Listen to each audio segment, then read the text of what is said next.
जय हिंद सभी को। आज की इस वीडियो में हम 8 पे कमीशन का एक प्रैक्टिकल कैलकुलेशन समझने वाले हैं। मैं आपको सारे पे लेवल्स के लिए बताऊंगा कि जनवरी 2026 से न्यू बेसिक पे कितनी हो सकती है, और अगर फिटमेंट फैक्टर 1 पॉइंट मिनिमम 1.84 और मैक्सिमम 2.45 लगाया जाएगा तो कितनी आपकी न्यू बेसिक बनेगी, और जनवरी 2026 से 2000 अप्रैल 2027 तक कितनी एरियर आपकी बनेगी।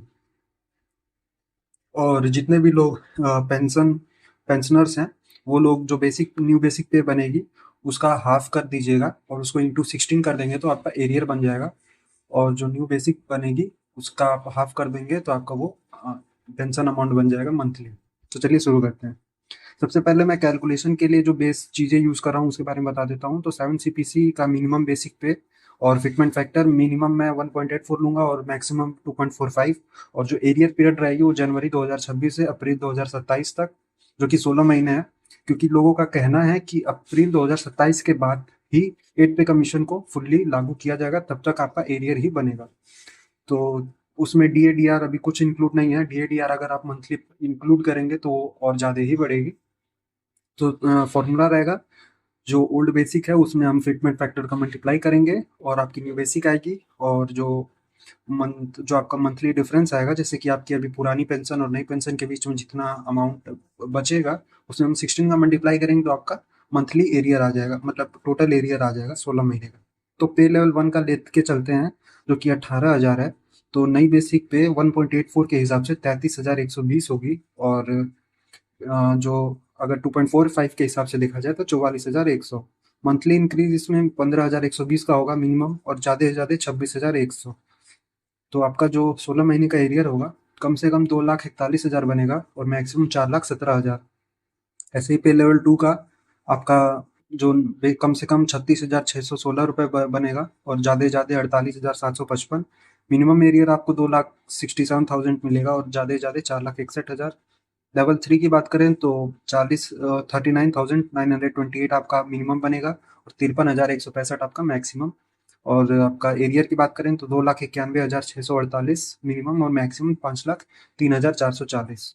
और पे लेवल 4 की बात करें तो मिनिमम न्यू बेसिक आपकी 46,920 और न्यू बेसिक जो मैक्सिमम बनेगी 62,475 रुपये। और एरियर आपका बनेगा 16 महीने का 3,42,720 कम से कम, और ज़्यादा से ज़्यादा 5,91,000। लेवल 5 की 53,728 रुपये कम से कम और ज़्यादा से ज़्यादा 71,540। और एरियर की बात करें तो कम से कम 3,92,000 और मैक्सिमम 6,77,440।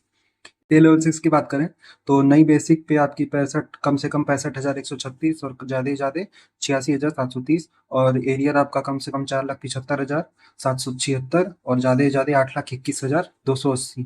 पे लेवल 7 की बात करें तो आपकी नई सैलरी कम से कम 82,616 और ज़्यादा से ज़्यादा 1,10,005 रुपये। और एरियर आपका कम से कम 6 लाख का होगा और मैक्सिमम 10 लाख का। सेम ऐसे ही चलता जाएगा। पे लेवल 8 का आपका 87,584 कम से कम, ज़्यादा से ज़्यादा 1,16,000। और एरियर आपका 6,40,744 ज़्यादा से ज़्यादा 11,04,320 रुपये ना। पे लेवल 9 का भी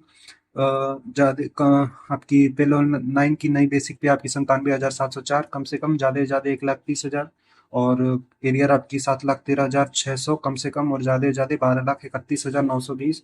ओल्ड बेसिक पे लेवल 10 की बात करें तो न्यू बेसिक जो आपकी रहेगी 1 लाख की बनेगी और नई ज़्यादा से ज़्यादा 1,37,000 की। और एरियर आपका कम से कम 7 लाख 7.5 लाख का होगा और मैक्सिमम आपका 13 लाख का होगा।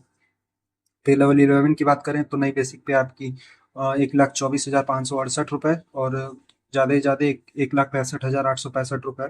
और एरियर आपको 9 लाख कम से कम रहेगा, मैक्सिमम आपका 15,70,000। पे लेवल 12 की नई बेसिक पे 1,44,000 हो सकती है और ज़्यादा से ज़्यादा 1,93,000। और एरियर आपका कम से कम 10 लाख का होगा, मैक्सिमम देखा जाए तो 18,28,000 का।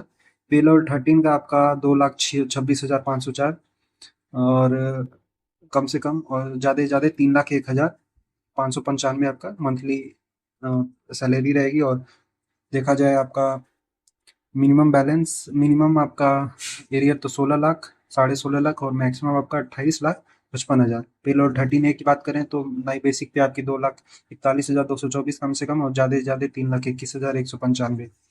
और एरियर की बात करें तो कम से कम 17,61,984 रुपये और ज़्यादा से ज़्यादा 30 लाख 30,41,520। और देखा जाए तो ये पे लेवल आपका 18 तक जाएगा। मैं पे लेवल 18 की बात कर देता हूँ। न्यू बेसिक पे आपकी 4,60,000 रुपये कम से कम, ज़्यादा से ज़्यादा 6,12,500। एरियर आपका 16 महीने का 33,60,000 और मैक्सिमम आपका 58 लाख हो सकता है।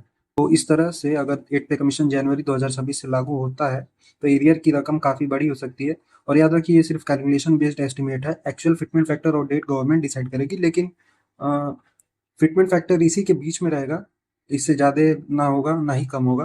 तो आप इसको एक मिनिमम अमाउंट लेके चलेंगे तो आपको उससे ज़्यादा ही मिलने का आसार है। तो अगर आप चाहें तो मैं इसे पीडीएफ वगैरह में भी करके आपको सेंड कर सकता हूँ, टेलीग्राम चैनल को आप ज्वाइन कर लें। और यही है, मिलते हैं अगली वीडियो में, तब तक के लिए जय हिंद।